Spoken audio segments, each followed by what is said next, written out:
ಆಮೇಲೆ 3 ಹೊತ್ತು 4 ಹೊತ್ತು ಊಟ ಮಾಡಬೇಡಿ, ಅಷ್ಟು ಬೇಕಾಗಿಲ್ಲ, ಅಷ್ಟು ನಾವು ಖರ್ಚೇ ಮಾಡಲ್ಲ.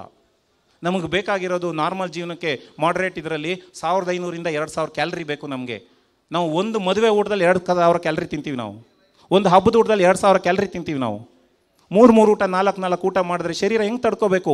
ಓವರ್ಲೋಡ್ ಆಗಿಬಿಡುತ್ತೆ. ಅದೇ ಕೊಲೆಸ್ಟ್ರಾಲ್ ಕನ್ವರ್ಟ್ ಆಗಿ ರಕ್ತದಲ್ಲಿ ಹರಿದು ಸಮಸ್ಯೆಗಳಾಗಿ ಬರೋದು. ಆಹಾರ ಮಿತವಾಗಿ ಬಳಸಿ, ಅವಾಗವಾಗ ಸ್ವಲ್ಪ ಒಂದು ಅಭ್ಯಾಸ ಮಾಡ್ಕೊಳ್ಳಿ, ಉಪವಾಸದ ಅಭ್ಯಾಸಗಳು ಮಾಡ್ಕೊಳ್ಳಿ. ನಾನು ಇವತ್ತು ಬೆಳಗಿಂದ ಏನೂ ತಿಂದಿಲ್ಲ ಸ್ವಾಮಿ, ನೀರಿನಲ್ಲಿದ್ದೀನಿ ನಾನು. ಪ್ರತಿನಿತ್ಯ ನಾನು 2 ಊಟ ಮಾಡೋದು, ಮಧ್ಯಾಹ್ನ 2 ಗಂಟೆಗೆ ಮೊದಲನೇ ಊಟ, ರಾತ್ರಿ 10 ಗಂಟೆಗೆ 2ನೇ ಊಟ ಅಷ್ಟೇ. ಮಧ್ಯದಲ್ಲಿ ಎಂತ ಇಲ್ಲ, ಏನೂ ಇಲ್ಲ. ತಿಂಡಿಗಳೆಲ್ಲ ಬಿಟ್ಬಿಟ್ಟಿದ್ದೀನಿ ನಾನು. ತಿಂಡಿಗಳೇ ಡೇಂಜರ್. ಮುದ್ದೆ ತಿನ್ನಿರಿ, ಪಾಲಿಶ್ ಆಗದೆ ಇರೋ ಆಹಾರಗಳನ್ನ ಬಳಸಿ. ಅಕ್ಕಿ ಇರ್ಬೋದು, ಗೋಧಿ ಇರ್ಬೋದು. ಗೋಧಿನೂ ಅಷ್ಟೇ, ಗೋಧಿನೂ ಎಲ್ಲ ಪಾಲಿಶ್ ಆಗಿ ಬರುತ್ತೆ. ಗೋಧಿ ಅಲ್ಲ, ಜವೆ ಗೋಧಿ ಬಳಸಬೇಕು. ಆದಷ್ಟು ಕೆಂಪಕ್ಕಿ ಬಳಸಿ.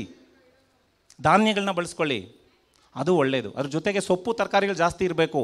ನಾವು 90 ಭಾಗ ಮುದ್ದೆ ತಿಂತೀವಿ, ಹೌದ್ರಾ? ಒಂದು ನಾನು ತಟ್ಟೆನಲ್ಲಿ ತೊಗೊಂಡ್ರೆ ಅದ್ರಲ್ಲಿ 90 ಭಾಗ ಮುದ್ದೆ ಇರ್ತದೆ, ಇನ್ನು 10% ಅಷ್ಟೇ ಬೇರೆ ಇರುತ್ತೆ. ಹಂಗೆ ಮಾಡಬಾರ್ದು. 50% ಅಷ್ಟೇ ಮುದ್ದೆ ಇರಬೇಕು, ಇನ್ನು 50% ಆಹಾರ ಬೇರೆ ಇರಬೇಕು. ಧಾನ್ಯಗಳಿರಬೇಕು, ಕಾಳುಗಳಿರಬೇಕು, ಪಲ್ಯಗಳಿರಬೇಕು, ಬೇರೆ ಎಲ್ಲ ಇರಬೇಕು. ಆ ಥರದ ಆಹಾರವನ್ನು ದಯವಿಟ್ಟು ಬಳಸಿ. ಆಯ್ತರಾ? ಬಳಸ್ಕೋತೀರಾ ಇನ್ನು ಮುಂದೆ? ಡ್ರೈ ಫ್ರೂಟ್ಸ್ ಇವನ್ನೆಲ್ಲ ಬಳಸಬೇಕು. ಉಪ್ಪು ಕಮ್ಮಿ ಮಾಡಬೇಕು. ಉಪ್ಪು ಇಲ್ದಂಗೆ ಅಡುಗೆ ಮಾಡೋಕ್ಕಾಗಲ್ಲ ಅಂತ ಹೇಳಿದ್ರು, ಉಪ್ಪು ಬೇಕು ಸ್ವಾಮಿ, ಲಿಮಿಟ್ನಲ್ಲಿ ಬೇಕು. ತುಂಬ ಮಿನಿಮಮ್ ಆಗಿ ತೊಗೊಳ್ಳಿ, ಮೇಲುಪ್ಪು ಹಾಕ್ಕೋಬೇಡಿ. ಉಪ್ಪು ಜಾಸ್ತಿ ಇರೋ ಆಹಾರವನ್ನು ಬಳಸೋಕ್ಕೆ ಹೋಗಬೇಡಿ. ಆದಷ್ಟು ಕೂಡ ಅಡುಗೆಗೆ ಏನು ಸ್ವಲ್ಪ ಪ್ರಮಾಣದಲ್ಲಿ ಹಾಕ್ತಾರೆ ಅಷ್ಟೇ ಇರಲಿ.